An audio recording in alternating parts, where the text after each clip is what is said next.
Okay, here we are. Um, this is my guest, Hayley Trower, and I'm just going to introduce you, Hayley. I'm going to read your bio, and Yeah, then, can you hear me? I can. Okay, Oh, I'm going sorry. to read your bio, and then we can just get started with the topic. Does that sound okay? Yeah, sounds great. All right. I appreciate you joining me, and I know that my group members are going to get a lot out of this, so I really appreciate it. Yeah, no worries. So Haley is a sobriety and wellness coach, and she has her PhD in psychology. Um, she blends science and soul to help people quit drinking and to create a fulfilled life. Haley is also training to be a holistic psychotherapist and believes that a holistic approach to life is the key for good health and long lasting happiness. And what's the name of your group? It's Soulful Sobriety, correct? Soulful sobriety. Yeah, yeah. Yeah, and she has so Basically. much, she gives so much value in her group. So we'll post that link down below if you guys are interested in joining her group.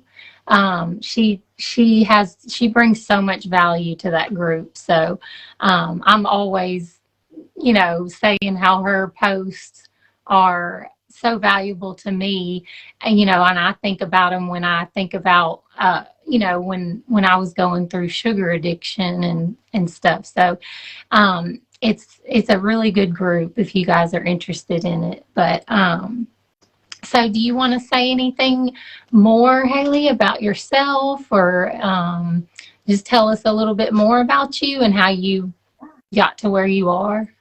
Yeah, sure. Yeah, at the moment, like you said, I'm working as a sobriety coach. And so I own a business called Sober Wellness Coaching. So you can find me online, soberwellnesscoaching.com. And I'm also on Instagram, but my Instagram handle is hayleyt.phd. So I help people to quit drinking and to just create a fulfilling life. And it's because I had the same kind of problem. I was a problem drinker for a long time. At the time, I didn't even regard my drinking as problematic, but um, it slowly got worse and worse. And then about almost 5 years ago now, I quit drinking, and it's just been the most life-changing thing. And it's far more transformational than I ever could have ever imagined. And my life is so much better as a result. And so I just want to share my experience and share my wisdom with other people who are struggling like I was. I also work as a research fellow, as a research psychologist at the University of Warwick in the UK as well. And I've been working in research for about 10 years. So I've always had a fascination with psychology, with the human psyche, with human behavior, and health and well-being, all of those things and how they all interconnect. Yeah. Oh, yeah. That is so interesting. So, guys, if y'all are watching live right now, just say hi to us. Let us know you're watching, and if you're catching the replay, just type replay down there so we know that you've watched the video. And feel free to comment or ask any questions, and hopefully, I can see your comments during this video. Um, yeah, so let's just get started. Our topic today is like really understanding addiction and like how our habits can turn into addiction. So, Haley, what can you just explain like what addiction means? Like Mm-hmm. what you think it means, or what's the definition? What does it mean to be addicted? Yeah. So I just want to start by saying that I'm not like a medical expert or anything. So please take what I say with a pinch of salt, and please go and do your own research as well if you think that you're having problem with addiction. Because, for example, if you have an alcohol addiction, it can potentially be fatal if you try and stop drinking without any proper support. So just do your research. But yeah, so there are two I think there are two schools of thought when it comes to defining addiction. There's the medical definition, which is what GPs, physicians, medical professionals would use, say, in hospitals or in care settings, and they would regard addiction as being something that a substance of some sort that you're addicted to physiologically as well as psychologically, that you build a tolerance to over time, which means that you need more and more and more of that substance to get the same effect. Yeah. But that's just the medical version, whereas there's a much more broader definition of addiction, which I think is much more relatable to many, many more people, and is the definition that I like to use as well. And it's also the definition that's used by somebody called Dr. Gabor Mate. I don't know if you've ever come across him. I've got this book, one of his books here actually, which I just love this book. So I would recommend that if you have an interest in addiction. And he has a really compassionate approach to understanding addiction, and that is that it's a behaviour that you do in order to get temporary relief and temporary pleasure from something, but it has negative consequences, but you keep doing it time and time again. And that's his definition. And I think that's a really helpful definition, because it means that lots of us who have kind of problematic behaviors can relate to that, you know. So yeah, and it's also compassionate as well. It's like, because anybody could really become addicted. It's kind of part of what it is to be human almost, but it's kind of just gone a little bit wrong, because it's very much related to the reward center in the brain, and that reward center is part of our survival mechanism. So we have what's called a cave brain and a modern day brain. So we have like this small cave brain, which is like, I think it's kind of like in the center of the brain at the top of the neck. And then over the years, we've developed a more sophisticated kind of brain, which kind of goes over the top. So the cave brain is where all of our survival instincts are. So we seek pleasure and we avoid discomfort. And that's all we want to do. And so it's all about the short term: seek pleasure in the short term, avoid discomfort in the short term. Whereas the more modern day brain enables us to make sophisticated, complex decisions. And that might be to delay gratification. So don't seek the short term pleasure. Think about what your long term needs are. And that communication between those two parts of the brain is very much linked in with addiction. And lots of different things can happen in our lives that mean that that communication pathway doesn't quite work. So and then, you know, then we might develop an addiction to something because we've created an association that's being really driven by that cave brain response, by that need for instant pleasure without thinking about the long-term consequences, if that makes sense. Yeah, that does make sense. And that explains a lot, why we get addicted, you know. Yeah. So can we get addicted to like anything, to pretty much anything? Is that So yeah, so again, it depends which definition you're referring to. So there can often be two kinds of parts to addiction. You can get psychological addiction, but you can also get a physiological addiction.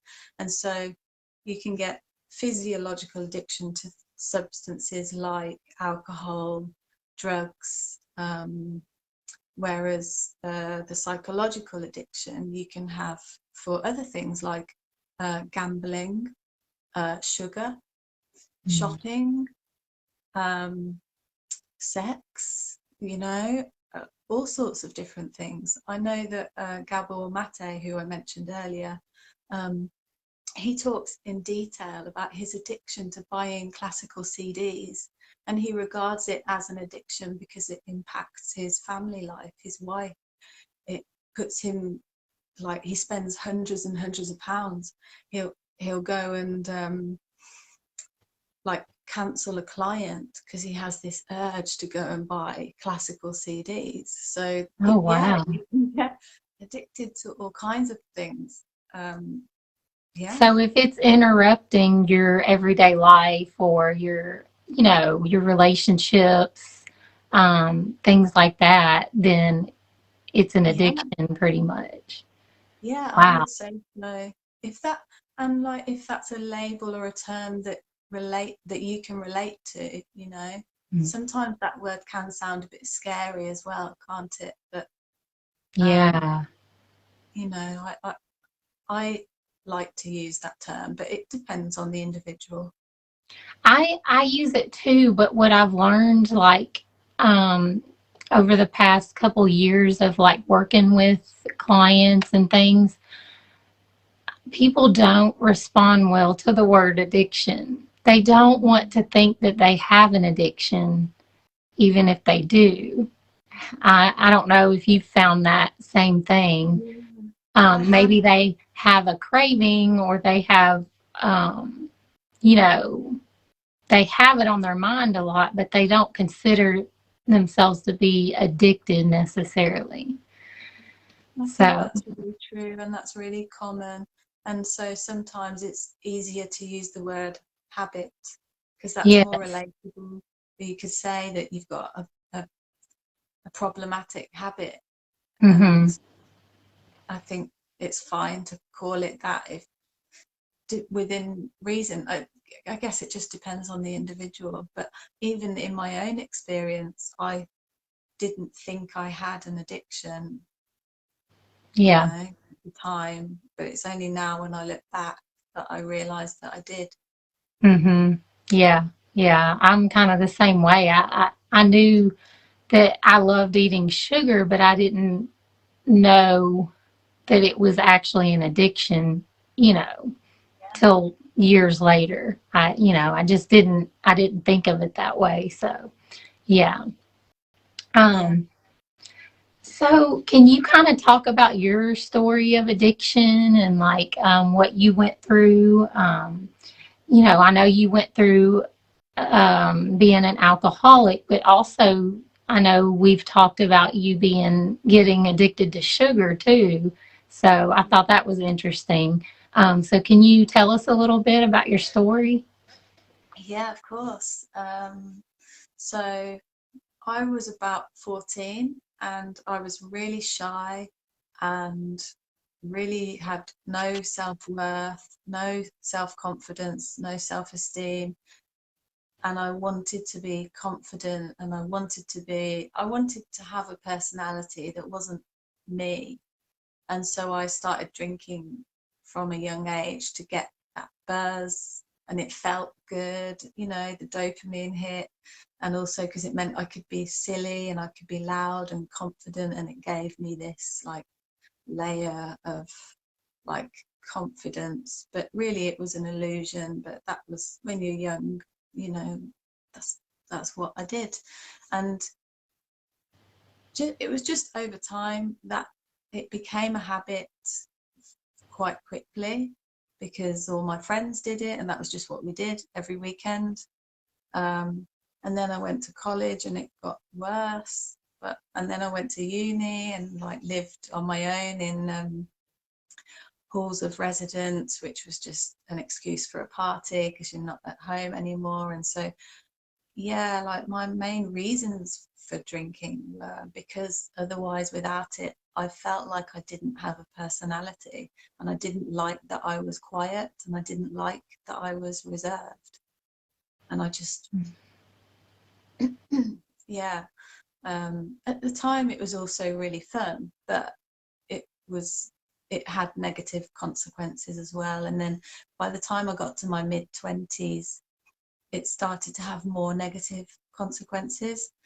Mm-hmm. Um, So I'd be partying at home and having people around all the time, but then I'd be ringing in sick at work and feeling really guilty and feeling ashamed and wishing that I wasn't so caught up in this lifestyle, but not really knowing do how to do life differently.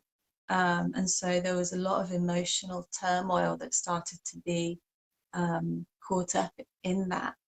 Um, and a lot of the time I would just pretend like it wasn't causing me a problem, as you do, and you Mm. just keep going and you just keep hanging out with your mates and you just keep doing the same thing, because what else do you do? And it was only when an old uni friend got in touch with me and she told me that she had been an alcoholic and she'd now been sober for 2 years. And that was the first time that I'd come across a so-called normal person not drinking alcohol. Like, because in Mm. my little world, in my little bubble, everybody just drank, binge drank Mm. at the weekend. Just Yeah, that was all anybody did. Um, that's what you thought was normal. it For me, it was normal, Yeah. which is crazy when you think about it, like how scary that is. And so, yeah, and then one of my older sisters also told me that she had decided to quit drinking as well. And again, that was to me another normal person who had decided to quit drinking, and you could see that they were so much happier for it. And so that sowed a seed, but it wasn't until a good few years later, when things were really challenging. I'd started doing a PhD, I'd done a master's, I'd decided to do a PhD, um, because I needed a project. I needed something to get me out of this lifestyle, and I didn't know what to do. So I thought, I'm going to do a PhD and I need to better myself and I need to, get a good job, because I was working in a guitar shop at the time, and I knew that I was worth more than that, or that it wasn't my life's work to work in Mm. the guitar shop. It might be for somebody else. I can't even play the guitar that well, so it wasn't right for me. So yeah, I decided to do a PhD, but that was just really challenging because I was still drinking a lot and my brain wasn't the best that it could be.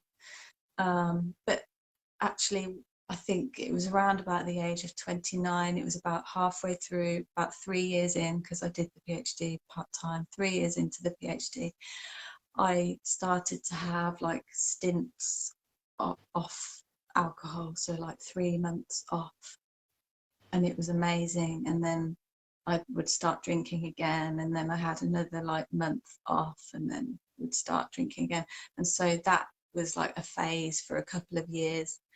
And then, yeah, I got into meditation and I got into mindfulness, and my I was able then to connect my mind and my body, and I was able to slow down and just really start to learn to reflect, and to start to ask my body, what do you want? Or just like sit and meditate, close my eyes and just listen in, and then Yeah. started to really understand what my needs were. And I was not giving myself what I needed. And Mm. so, very, very slowly, those kind of gentle, that gentle self-care started to become louder and louder, if and then, yeah, I did quit drinking for the last time, and that was almost 5 years ago now. And it was just completely life changing. It really, really was. But when I first quit drinking, I still needed some dopamine hit. So then I turned to sugar. And before that, Mm-hmm. did not have a sweet tooth in the slightest. I could look at a cake and not be interested whatsoever. Whereas once I stopped drinking, I just was like, this is my excuse now to eat croissants, cinnamon rolls, cakes, sweets, all the dessert. because I still needed that kind of pleasure hit. Yeah. And so probably for a good year, I just said to myself, okay, I'm going to allow myself to eat whatever I want. And if I put on weight, so be it. Doesn't matter, because this is how I'm going to just transition from alcohol to no alcohol. And so I'm Mm. really glad that I allowed myself to do that, because it was otherwise, I don't know, like for me, I needed to do it. And so I did put weight on, and my skin probably wasn't great, because it's not when you're eating loads of sugar. And I was Right. still feeling a bit not, not full of energy, but much better than I was when I was drinking like every weekend. Mm-hmm. And then the mind body connection and that all that self-care, like over time I was able to then actually cut down the sugar as well, and um yeah, and live a much more overall healthy lifestyle with lots of exercise and good social connection. And that was You another were thing. living life then. You started Yeah, living, actually I living started living life. life. Yeah. Yeah, and choosing, making choices, not just living on autopilot. Whereas Yeah. before with the drinking and even the sugar, you're just living on autopilot. You're just allowing your habits to make choices for you. Yeah. And but the thing is, you are allowing your habits to do that, and actually you don't have to allow your habits to make your choices for you. But I just, at the time, that was how it was. So Yeah. So much of your story like resonates with me because it just sounds so much like what I went through, you know. Um, like I did a lot of the mindset and meditation and really like I started listening to what my body needed. Like, what do you actually need? You know, and so that was really familiar to me when you said that. And then it's been almost 5 years for me. oh wow. It was 2017 for me when I started like taking it seriously. And another thing you said that I related to was how you would go off for like, you would stop drinking for like 3 months or so, and then you would go back. I did the same thing with sugar.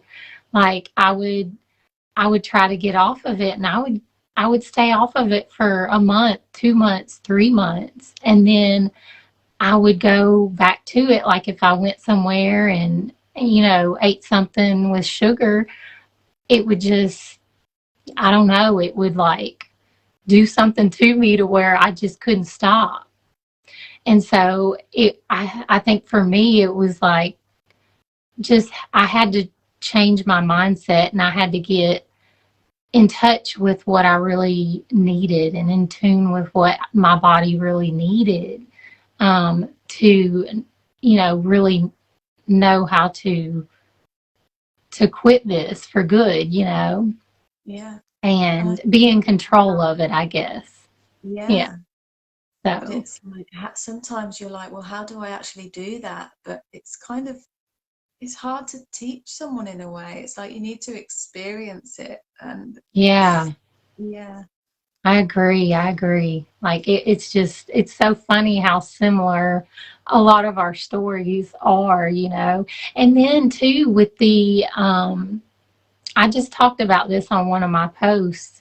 Um, how you said sugar was kind of I call it a bridge, like a bridge to you don't want to drink anymore, but you need something to bridge that gap between not drinking or drinking and not drinking. And for me, um, my bridge was like the artificial sweeteners, like the stevia and stuff. And I was going heavy on that stuff when I first quit sugar because it was like something, and I don't regret it because you know what? It helped me get over my sugar addiction. It helped me bridge that gap. And yeah, yes, I'm like slowly getting off of it. I'm still using it, but I'm you know, I'm getting off of it now. Like I'm not using it nearly as much as I used to. And that's okay. Like you don't have to be 100%. You don't have to go cold turkey. Like find something that can bridge that gap for you. I think that's so important. And that's what helped me so much instead of trying to just quit sugar and not have anything to replace that. It's too hard. Yeah, and a lot of times I tell people, like replace it with something you enjoy just as much, like a bath or talking to a friend or coloring, putting a puzzle together, whatever it is that you really enjoy.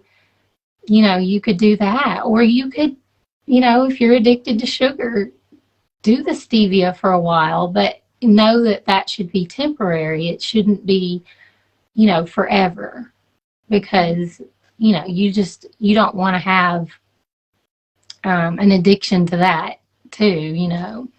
So I don't know. All of that was just so interesting to me. It was, I just Yeah. related to it.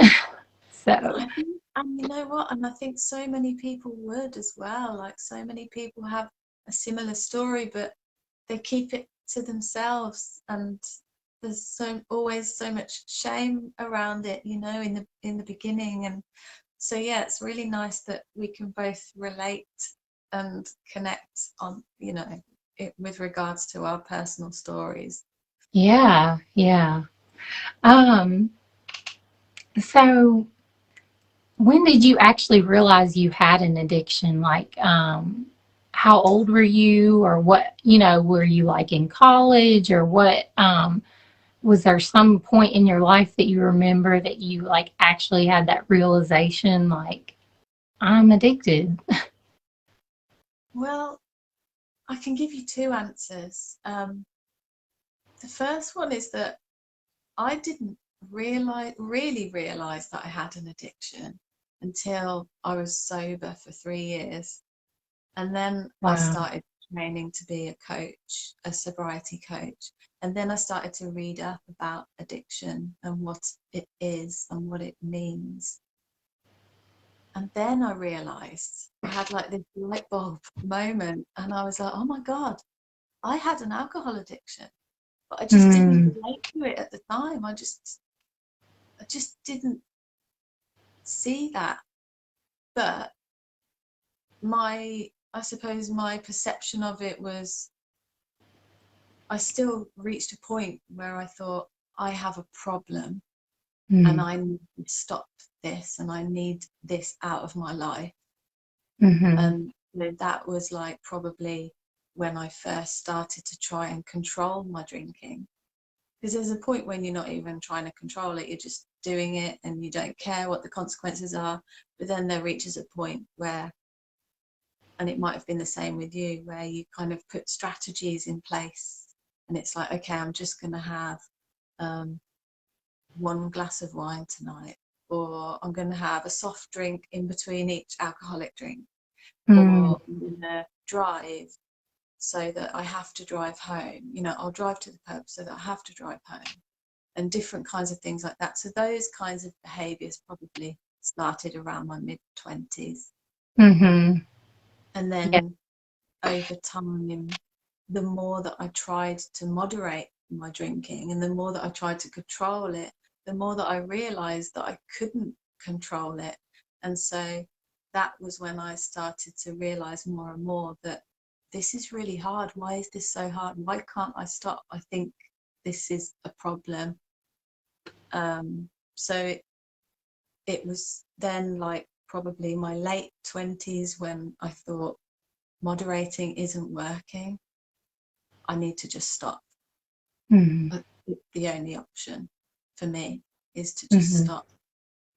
And so that was then when I did like 3 months off. And then I thought, oh, no, maybe I don't need to stop. I'll just try it. It'll be different this time. And so then I'd drink for another like 6 months and then have another 3 months off. And, that's kind of like part of the process.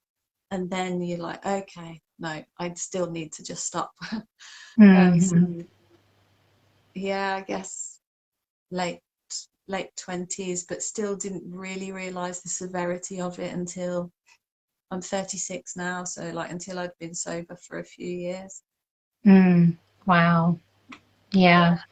Yeah, I didn't realize I had an addiction at first either, but I think I knew I knew that I had a problem because even when I would say, no, I'm not going to eat the ice cream tonight or I'm not going to eat the chocolate, I would find some reason, some excuse to still do it.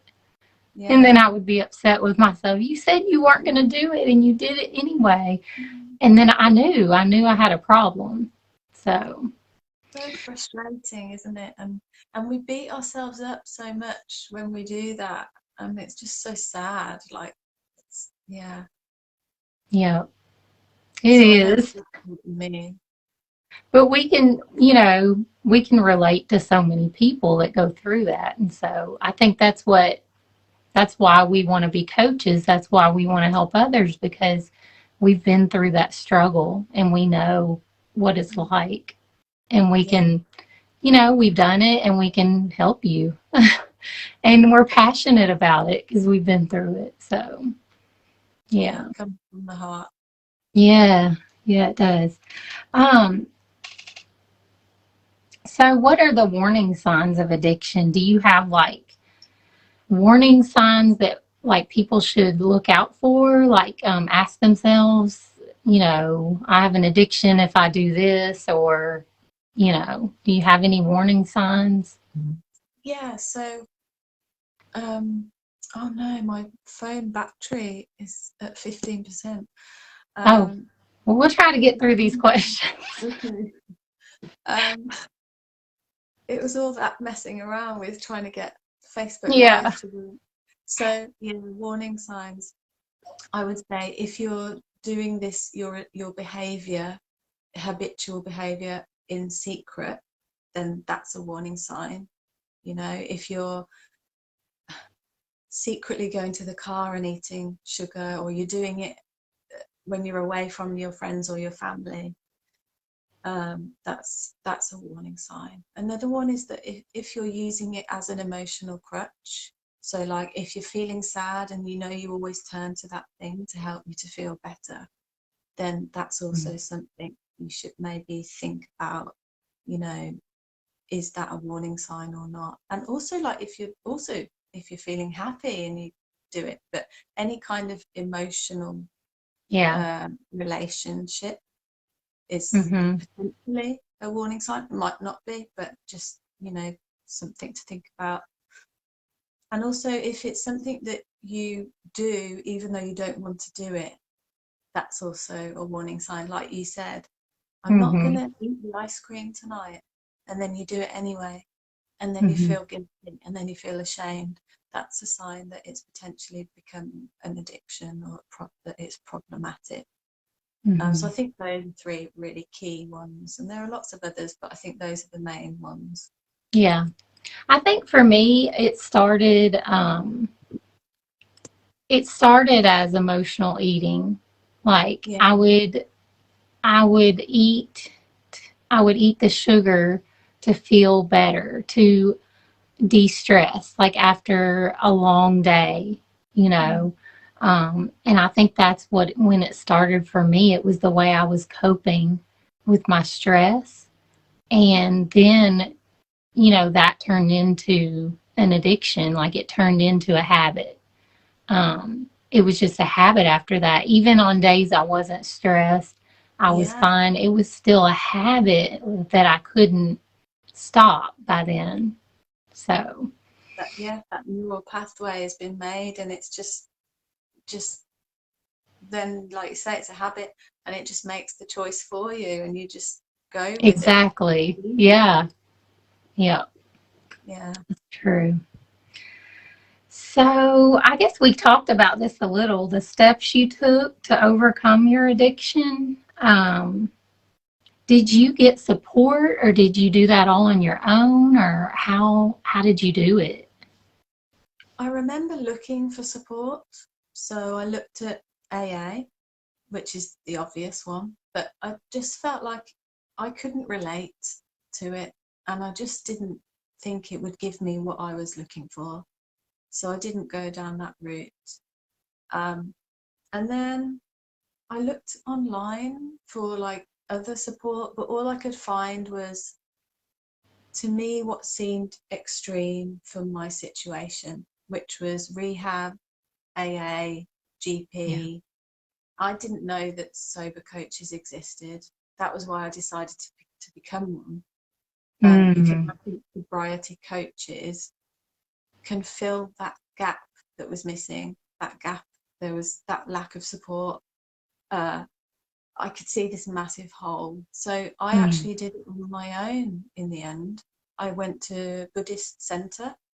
It wasn't specially for people with addiction problems, but it was for people who wanted to get into their meditation and their mindfulness. So that played a big role. So like I would go on a Saturday morning to the beginners meditation class, donate a fiver, and it was like a couple of hours, and that really helped. But a lot of it I did alone. I didn't know anyone else who was trying to quit, um, and it was really hard. So yeah, so that's why I'm doing what I'm doing now. But since, when I first started looking for support, that was like 6, 7 years ago. It's changed so much since then.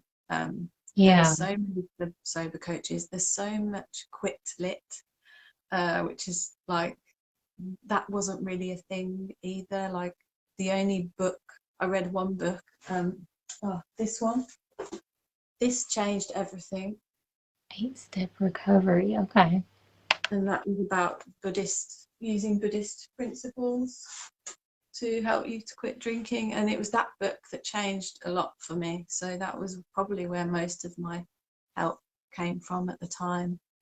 But yeah, Mm-hmm. like, just slowing down, checking in with yourself, but also nature.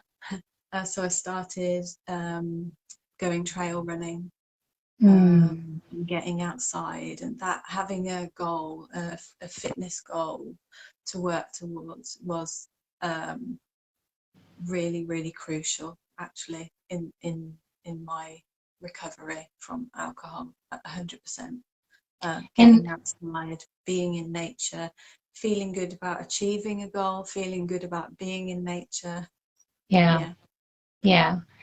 And I think maybe coaching, the way to look at that is like a more gentle recovery than like, rehab or AA or something like that. Like coaching is more gentle and we teach you like long term strategies to help you, you know, overcome addiction and everything. And I don't know. For some people, AA might work, and checking into rehab or something like that may work, and then for others that may not work. It may be better to go with a coach, that can personalize, your help. So yeah, just when absolutely. you said that, I was like, it's just coaching is a more gentle way of healing you.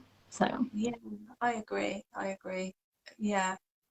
And so it's really nice to see so many coaches out there now doing that. And it means that everybody can find whatever support it is that they need, because people are at different levels. levels, yeah.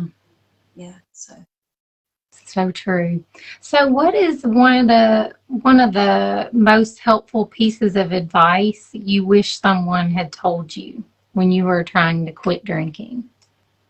I would say that to not be afraid to ask for help. Mm, I think that's a really, really big one. So in some ways, I thought that my problem wasn't bad enough to get professional help, mm-hmm. uh, despite even though what I've just said. But so I think, don't be afraid to ask for help. You don't have to do it on your own. And actually, Right. it's so much easier to do it with somebody. Yeah. And you're thinking about your health, it's your mental health, it's your physical health, it's the rest of your life. So it's Mm. almost like don't hesitate, because the sooner you ask for help, the sooner you will be like me and you, absolutely thriving, flourishing, and then in such a better position to be a better wife, a better mother, a better colleague, like a better for yourself. So I think Yes. don't And be afraid faster. I think. I think you can do it quicker than we did maybe. So, yeah, that's a good. I love that advice.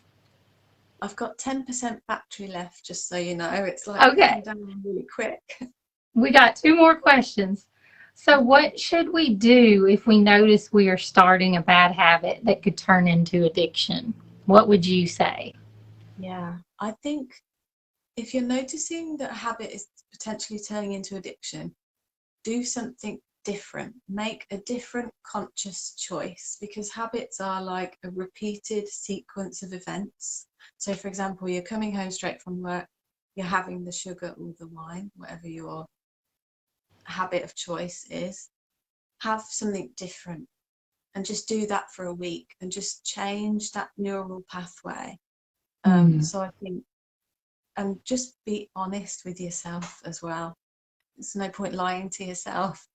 yeah. Please be honest. Have the courage to be honest.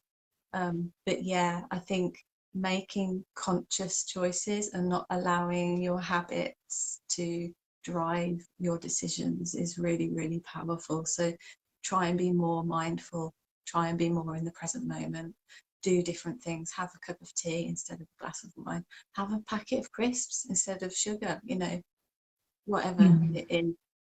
yep. Whatever Yeah, you can do to not do that habit. yeah, yeah. Yeah. So I think that's all of them. I was just going to ask you if you have any final thoughts or anything that you want to add to give encouragement or just let people know, any final words. So I would say, like, please, I know it's easier said than done, but I would say please try and not feel ashamed or guilty for having an addiction, because it really is kind of part of what it is to be human. It's piggybacking off human survival mechanisms, and addictive things are addictive for a reason, and that's because we like them a lot. And, like, it's people are going to get addicted to things like sugar and alcohol because they are addictive. That's the nature of them. So the more you can love yourself and the more compassion that you can give to yourself, the easier it is to make the right choices for your health. So if you can start to try and bring self-care, bring positive choices into your life in whatever way, shape, or form that might be, over time, those tiny, tiny, um, positive, gentle things that you're doing for yourself will make a huge, huge impact on your health. And they might seem small at the time, but it will snowball if you just keep going in the right direction towards positivity and love and compassion. You will get to where you want to be, which is to be free of your addiction. So I Mm, think self-care from a holistic perspective is so, so, so important. yeah, And I addiction is agree. more than just a substance. Like you've said to me, it's mindset, it's your environment, it's how you talk to yourself, it's your Mm, belief, it's it's kind of everything. yeah, And I think love is right at the center of it. Love for yourself. yeah. Oh, I love the way you put that. That is so awesome. Yes. Self love, care for yourself, get your mind right, and you can do it. Like it is Yeah, possible, no matter how far you've gone down that path, you can always, you know, make a change. You can always be better and get better and heal. And, Hayley and I can help you if you are interested. So I'm going to leave her information down below. I'll leave her group and your website and everything. Whatever you want me to leave down there, we'll go ahead and put it in the description if y'all want to get in touch with her or join her group. And that's it, guys. I'm so glad you were able to join me and we could figure out this technology so we could do this live. Yeah, me too. Thank you so much. All right. Bye, Hayley. All right, bye.